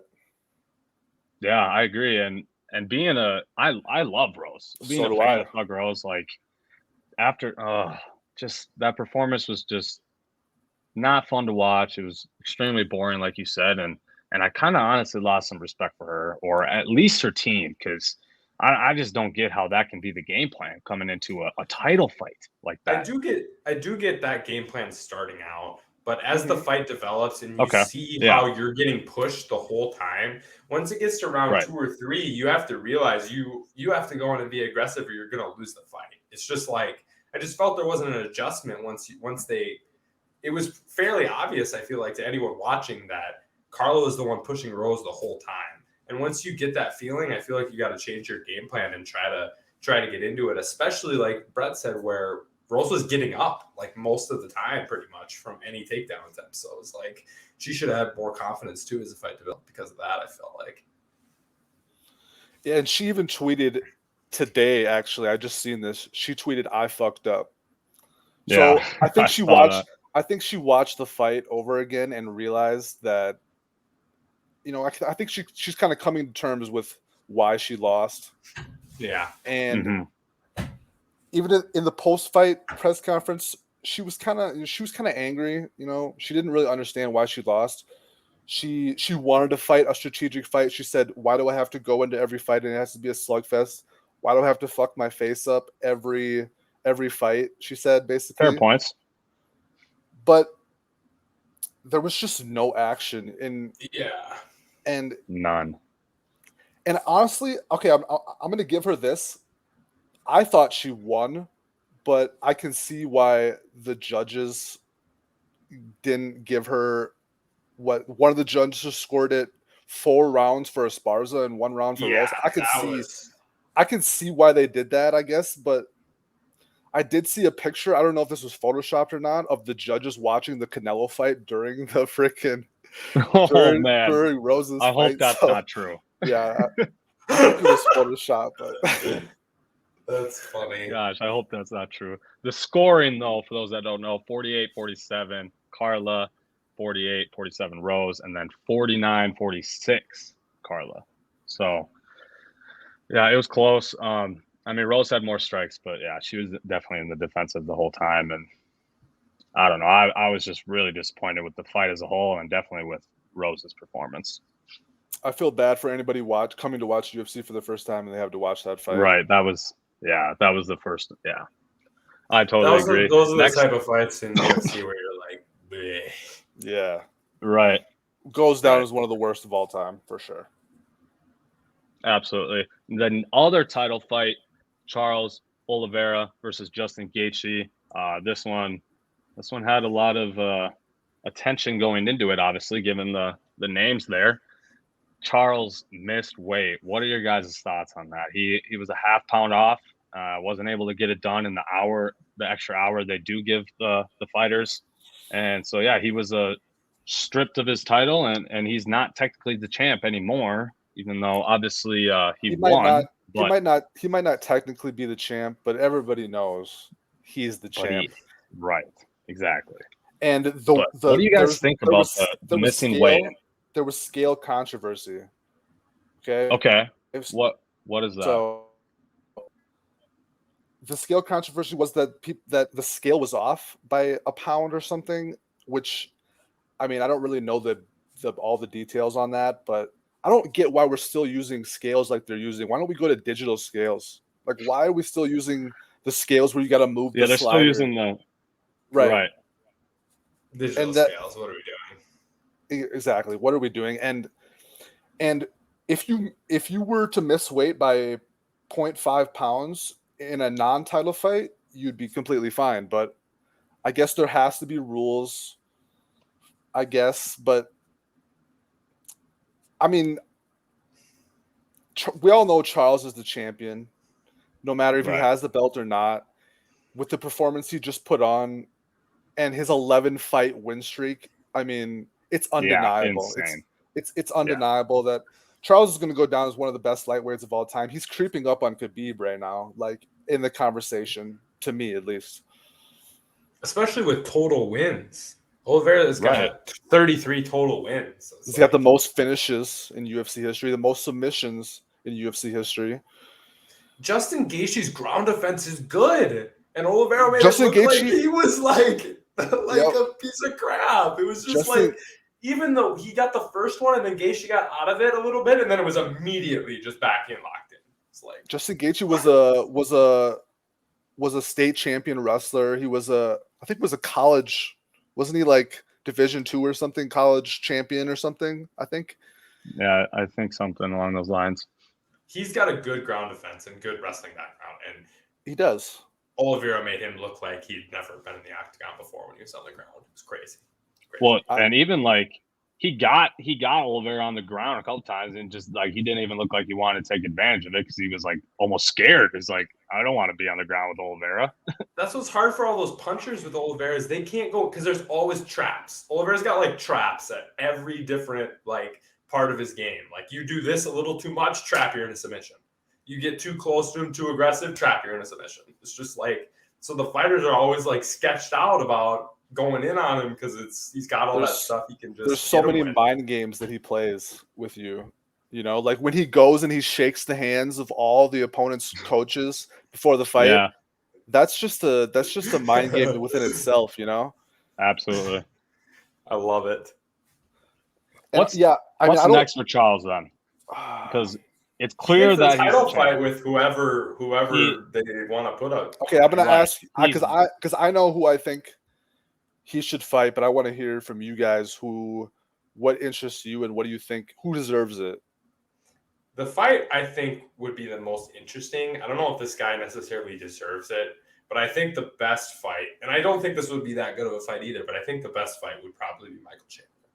If I had to pick somebody I want to see, I think it would be Chandler. I don't know if Chandler's earned that or if they would give that to him or not, but that's the one I think I want to see. Spinny, do you remember their fight for the interim title? I think it was. That's when Charles got his belt at first. Got the belt. He fought Michael Chandler. You remember that or no?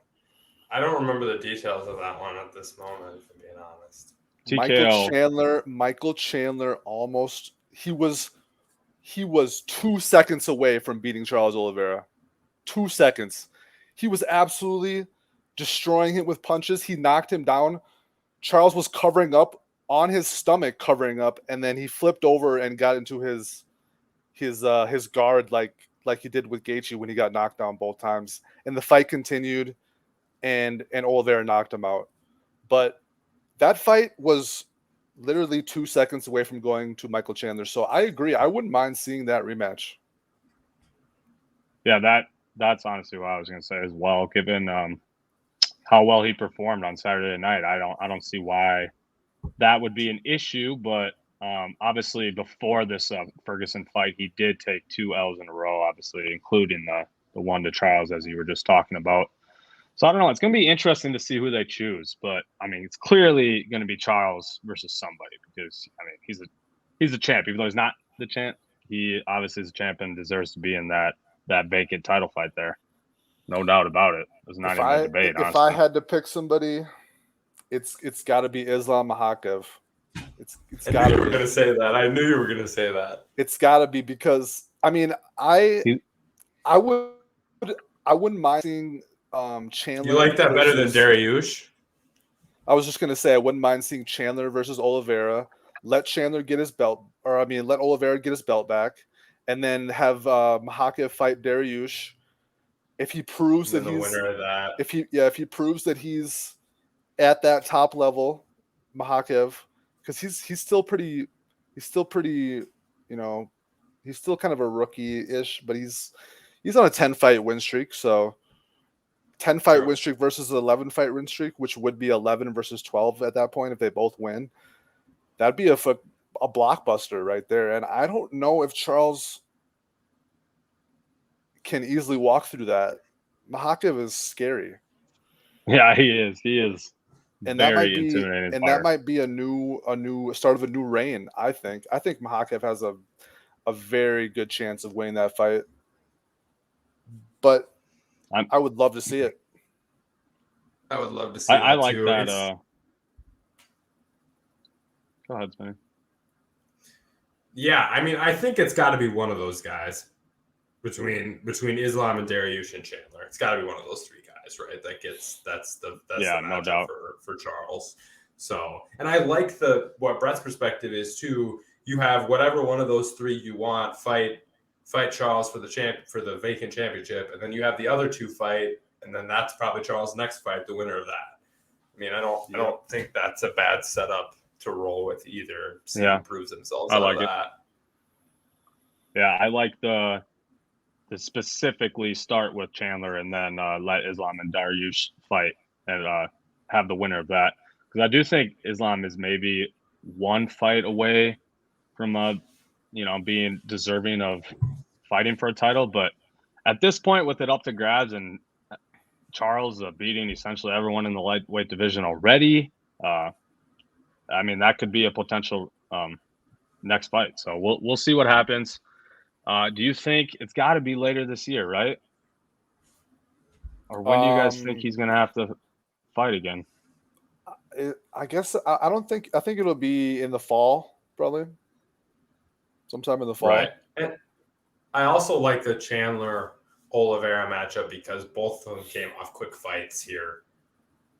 They both took very limited damage, I guess. Yeah.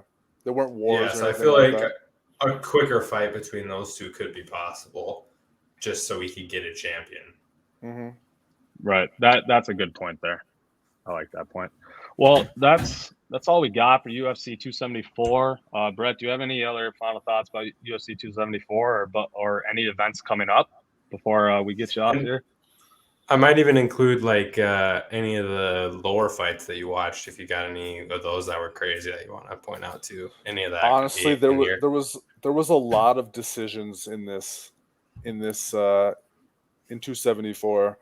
I guess Randy Brown versus Kalen Williams was the first fight of the main card. That was a pretty good fight. It went to decision as well, but it was kind of a war. They were going at each other. They're both kind of up and comers, and they're both could eventually fight.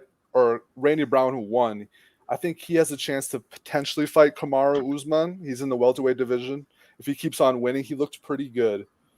So maybe look out for that. Other than that, I didn't watch the prelims or the early prelims, so I can't really talk about any of those fights. I did not watch them, but it looks like I'm looking right now, and they were all decisions. Every single one of them was a decision in the prelims. So it looks like kind of uneventful for knockouts, but yeah, that's all I got for 274. When is about future? 275? I want to say 275. I got it right here. 275 is June 11th, and June 11th. It's the light heavyweight championship. Glover Teixeira versus Yuri Panchava, and the co-main event is there's two really good women's fights in this. Valentina Shevchenko is fighting, and Zhang Weili is fighting. You want to That'll be good. I can't say her last name. I always have such trouble with her last name. You want to? I can't even say it. Which one is this? 275. 275. Oh, if I could pull it up, I'd help you out here. Jeez. It's not. It's Zhang Weili. Something I'm not. Yeah, John. The other chick. You want a John J chick? I can't say her last name. Yeah.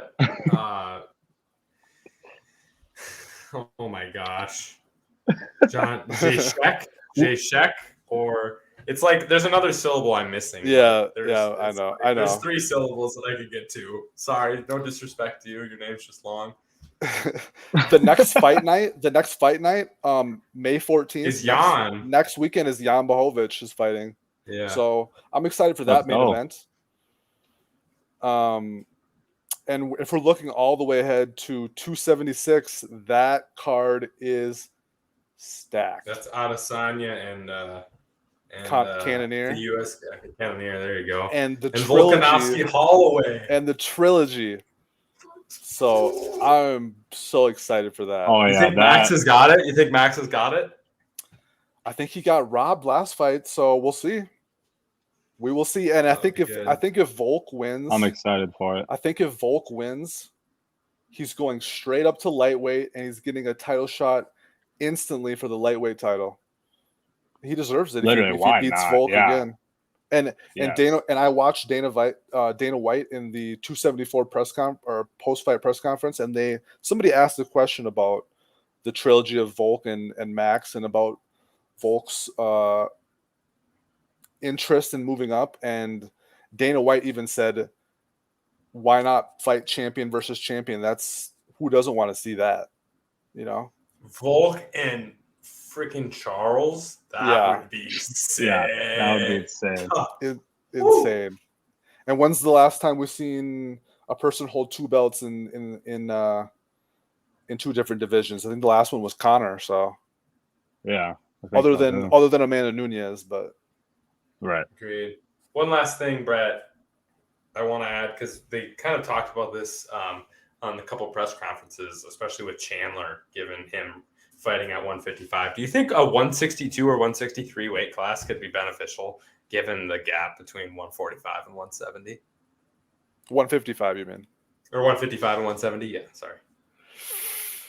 Yeah, I think I guess I'm split, because I'm kind of against the whole weight cutting thing, because when they weigh in, they're so dehydrated, they have no water weight in their body. It's not healthy. It's not healthy at all. No, you're destroying your bodies, and by the time the fight comes around 2 days later, they weigh 170, but they're fighting for the 155. Yeah, for the 155 title. It's unhealthy, but I do think that adding more weight classes in would spice things up a little bit more, I think. I just feel like a guy like Charles, 155 is a stretch for him, I think, getting down to. I think guys like that could benefit from a weight class in between there. But all right. Well, that was UFC, huh? That was a good one. Yeah, UFC 274 wasn't quite as exciting as past UFC events, but no, definitely some news to follow going forward with the vacant title here in the lightweight, and seeing who Oliveira gets to fight to get his title back officially. Agreed. Well, thank you, Brett. All right, Brett. Thanks for having me. Your analysis. We love you. Yeah, we'll get you back on for future events. I'll talk to you rats later. See you, Brett.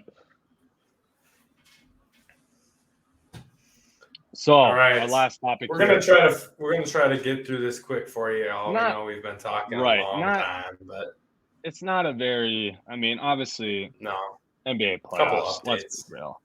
You guys all follow this, and if you don't, I guess you just don't like the NBA. You don't. You suck.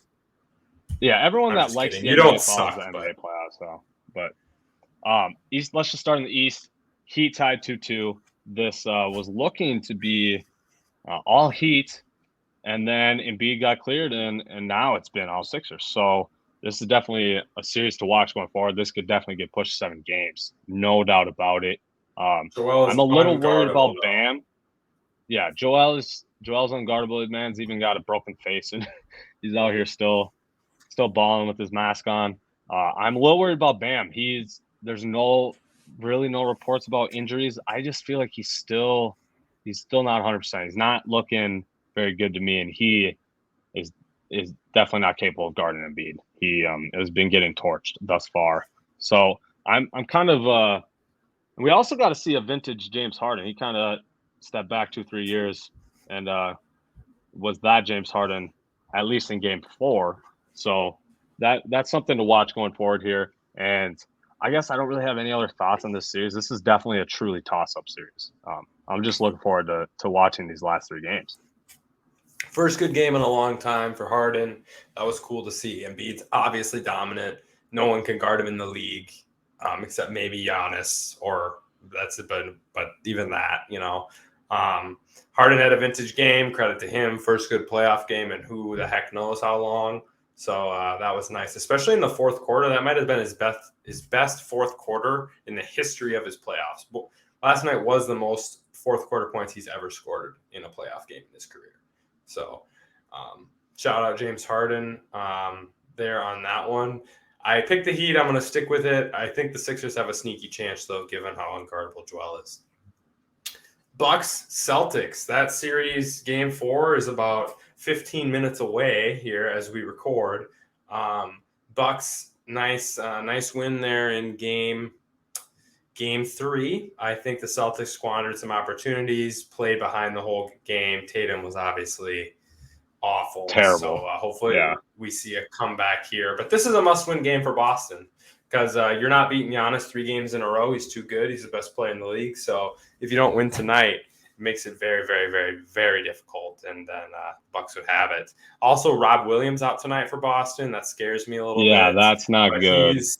He's been not playing that wonderful anyway, but it's just the depth in the front court without him is sketchy. So that's the only part I worry about. More Daniel Tice playing time, which I don't necessarily love either. But let's go C's tonight because otherwise this stuff's over. Yeah, I know those are your boys, Spinny, but I'm actually genuinely starting to get worried about the Celtics here. Obviously 4 games left potentially in this series, but to be down 2-1 on the road against the best player in the world, that's and I just said it. I know some of you guys are probably, mouse open, eyes wide when I say that because those that know me and know my sports opinions, I'm not a fan of Giannis. I don't like Giannis whatsoever. But there's no debate at this point. This man's clearly the best player in the league. So to be playing that type of caliber of a player and be down 2-1 on the road, this is very, very concerning to me. And like you said, Spinny, if they lose tonight, you can just chalk up this series. It's over. There's no chance the Celtics can beat the Bucks 3 games in a row. There's just no way. There's no way Giannis would allow that to happen. So this is something to watch. We'll see in, like Spinny said, in about 15 minutes. If the Celtics are able to tie this up, I hope so. Definitely need Jaylen Brown and Jason Tatum to knock down jump shots tonight. Western Conference, though. Another series that's all of a sudden a lot more interesting than people thought. I think I chose Suns in 6. So I'm starting to think this maybe even gets pushed to 7, given that the Mavs already got 2 wins here. 2-2 going in. I think game 5's got to be tomorrow night, I would imagine. Or maybe it's Wednesday night. I'm not sure there, but yeah, this is quite the series going forward. Spinny, I guess the one thing I want to ask you about this series What do you think about this whole CP3 situation that happened? Do you see that everything that's happened on Twitter and everything like that these last 24 hours? I don't know. It's crazy. Yeah, what do you think about that? I don't. If you're touching a player's family, you're an idiot. First of all, so right. I don't care what the context is. You don't touch people you don't know, and especially like in that situation, like that's messed up. But I think the CP3 a little bit overreacted to. Honestly, it's just been a lot of like stupid overreaction other than the family thing. I don't know exactly the details of that, but that's something you don't do no matter what. Right. You don't not even just like players' families, like you don't touch other people in general. Like don't be putting hands on people, especially if they're opposing fans. Like just because they're cheering for the other team doesn't mean you need to lay hands on them, touch them, push them, whatever you do. Like so here it says the fans tried to hug CP3's family. Unruly, it says unruly fans harassed Chris Paul's family during Game 6. They're banned from the arena until 2023. Attempted to give unwanted hugs and have conversations. So they're essentially like going up and like trying to force hug Chris Paul's wife and his kids and family his like mom. That. Yeah. His mom, yeah. It's literally Mother's Day too. Come on now. Yeah, that's just obvious. I saw people stuff. You don't do that to people. Right. And I saw people trying to defend the person because I don't know if you saw the video, Spinny, of the mom and the kid walking away. It was like a kid. It looked like to be like a 15-year-old kid. But let's be real. You're 15 years old. You are smart enough to know right and wrong. And if you don't know that's wrong, then his parents got some better parenting to do because that's just, like we said, that's just an obvious thing you don't do, especially a player's family. Don't do that shit. And I don't think charges are pressed. And right, so there wasn't. So the ban is what they deserve in the situation. It's not like anything that really affects their life hardcore. So right, and it wasn't even anything crazy. It was just one season. Next year they're banned. Yes. That's it. Yes. So I think that's good. I think everyone just needs to learn from it in this situation and not be stupid. Yeah. So hopefully going forward, fans don't be doing that kind of crap. But yeah, please don't defend him being like, oh, he's just a kid. It's just a kid. No, his ears are pierced. He's tall. He's a whole head taller than his mom. He's old enough to make his own decisions and be an adult. So let's not defend him in that regard. Warriors. Let's teach our kids to be good to people. Right. It's just, it's just common sense. Treat others the way you want to be treated. It's the golden rule of the land. But yeah, well, it's an interesting series. I'm sticking with the Suns. But yeah, I mean, obviously, it's clear the Mavs can do and go as far as Luka will take them. So I'm a little worried about the Mavs maybe next year even if they add another piece. I know there was rumors about Rudy Gobert. If they went that route and got another paint protector, I don't know. They're one more piece away. If they get another piece, I think they're a legit championship contenders. And I know, Spinny, you're ready on that wave. Yeah. Because Luka is that damn good. That's the thing. Luka's a top 5 player. Luka has a real shot to be the best player in the league at some point in his career. And when you got players with that level of talent, man, you just have to put the pieces around him, and they pretty much have from a 3-point shooting perspective. Now you just need a second, probably more defensive-based star, and I think they'd be a real contender. Warriors Grizz though, this series is over. Sorry, Ja out Game 4. I don't care their record without Ja during the regular season. This is not the regular season, and this is playoffs. And they have not had success beating the Warriors off the dribble other than Ja. It's been a lot of Ja creation and then offensive rebounds and shot making off of that. So we'll see how the creation is and stuff. I'll root for my guy Tyus Jones. Hopefully he can do some fun stuff tonight. But yeah, I think the Warriors have this series. Too much scoring. If Clay's making one-footed threes and Jordan Poole's suddenly a star, so and Kuminga's had contributions and Draymond's playing well, so there's just so many guys, so many good bodies, so many shot makers for the Warriors. And so I think they got it. And I think that either Suns, Mavs against the Warriors, whoever that series is going to be real fun. And apparently Jordan Poole is just like, I don't even know. This guy's apparently Steph Curry because honestly, so far this playoffs, he's been the best player. He just goes off every night. I don't get it. Where is this man coming from? He was nothing in the first 2 years. He was even back and forth in the G League his first 2 years in the league. And now this year, third year, all of a sudden he's averaging 18 a game. And then in the playoffs, he's going 30-plus points every night. Like, crazy. Who is this man? But absolutely insane. This is what we are going to see from Jordan Poole going forward, for sure. And I mean, he's only 23 years old or 22, whatever he is. But I do, before we wrap this up here, I do want to get your opinion on this picture here, this situation where allegedly, obviously I don't play this, but this is the play that Ja believes he injured his knee when Jordan grabbed his knee there. And I don't know, to go on to social media immediately after the game and call out another player for allegedly purposely hurting you, that's too much, Ja. Come on. That's not something you should be doing. And like, seriously, do you really think another person like is literally out here like, ooh, I see Ja's knee, I'm gonna try breaking it? Like, come on. Jordan Poole's not trying to purposely hurt you. And they knocked knees right before this on that same play. And I think that's what the injury is from. And then Poole was obviously just doing the reaching for a steal. And then he realized he wasn't stealing it. And he tried to do the quick pullback so he didn't get the foul call.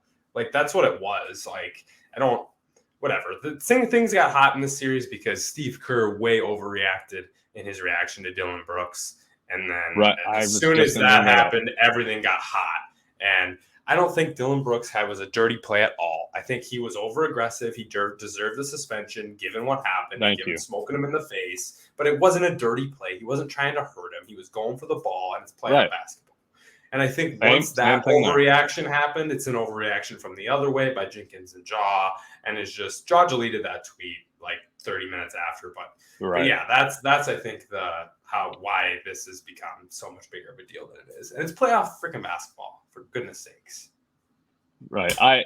I couldn't have said it any better. I was gonna make that exact same point with the Dillon Brooks thing. Everyone blew that out of proportion, and now this is just like the next thing. So it's physical basketball. It's playoff basketball, like you said. There's no way. And plus, with the Dillon Brooks thing, Gary Payne hurt his arm on the fall down. It's not like he went after his arm on the way up. Like you said, he just fouled him hard. It wasn't a dirty play. He was over aggressive. He said today, I just saw a Bleacher Report notification pop up on my phone that he said he definitely regrets the play, obviously, because it ended up getting him suspended. But he doesn't get the broke the code talk, the Steve Kerr overreaction. He doesn't get that. He's like, I'm just out here playing. Steve Kerr is the one that brought that broke the code thing out, and so I think Ja was more of a shot at that than it was an actual being mad about the Poole play. That was his tweet. Was in quotes he said broke the code or something like that. So just I don't know. Definitely a situation being blown out of proportion by people on both teams and by because even Taylor Jenkins was pissed at Jordan Poole after the game in the post game. So it's like a lot of overreactions here, and obviously the media doesn't help that as well. So, but like we said, this series is over. Warriors got this wrapped up, especially with Ja out. This is nothing. So keep an eye on these series going forward, but we definitely expect the Warriors for sure out of these three series to wrap it up. No doubt about it. Well, that's all we got for episode 13. Another longer one, but we did forewarn you that on Twitter for those of you fans that follow us on Twitter. We actually are going to cut it off right now, too. We don't have any questions. Y'all got to pick it up, okay? Y'all got to pick up. When we tweet, send us questions for Q&A. Please do. Please do. I know sometimes. I know a lot of y'all are even our friends. And I think, maybe that other people are sending us questions or whatever. But this week, we actually genuinely did not get a question. So, which is not a big deal. Not a big deal whatsoever. But this is just something we'd like to do to interact with you guys. I think it makes it more personable. And I think it'd be more fun to just get more input from you guys. So just keep sending us questions. I know it might be tedious. I know it might be a lot for you guys, but anything that pops in your head, sports related, that we can debate, we'll talk it up in this Q&A segment. So going forward, keep giving us content to talk about there. Spinny, you have any closing comments? Just we know you guys like sports, so any of your bar arguments with the boys, girls, others, whatever your people are, just give us those, and we like to throw those things in here in Q&A. But we love you all. Thank you for listening, and this was a fun one. So peace out, hard-headed. We love you, and good night. See y'all on episode 14.